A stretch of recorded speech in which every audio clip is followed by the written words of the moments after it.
দেখেন মানুষ কতটা খারাপ হইলে এরকম কাজ করতে পারে। দেখেন একটা মানুষ যখন বৃদ্ধ হয়ে যায় তার সর্বপ্রথম আগে লাগবে হচ্ছে তার নিরাপত্তা, তার দেখভালের জন্য মানুষ লাগবে। আর সেই মানুষগুলোর সাথে দেখেন মানুষ কীরকম আচরণ করতেছে। এইরকম আচরণ করলে পৃথিবীতে মানবতা বলে কিছু থাকবে বলেন? দেখেন এই মানুষটার সাথে কীরকম অত্যাচার করতেছে।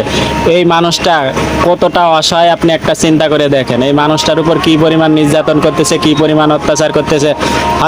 হয়তোবা সে প্রতিবন্ধী, হয়তোবা কোনো কারণে সে মানসিক রোগী, তাই বলে তো তাকে এইভাবে মাটি চাপা দেওয়া যাবে না, তার উপরে এইভাবে তো অত্যাচার করা যাবে না। তাকে দেখভাল করার মতো কেউ নাই, আর তার সাথে এরকম করতেছে। এটা দেখেও পাশের মানুষগুলা দেখেন কিছু বলতেছে না, মানুষগুলা হাসতেছে।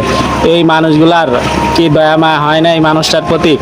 এইরকম মানুষের সাথে এরকম করতে পারে? ভাইরে, আমি ভিডিওটা দেখে আমার চোখ দিয়ে পানি চলে আসছে। ভাইরে, এরকম ভিডিও আমি কখনোই দেখি নাই। আর আপনারা এই ভিডিওটা সবার মাঝে ছড়িয়ে দেন যাতে এই লোকটা সুষ্ঠু বিচার হয়। ধন্যবাদ সবাইকে, দেখা হবে নতুন একটা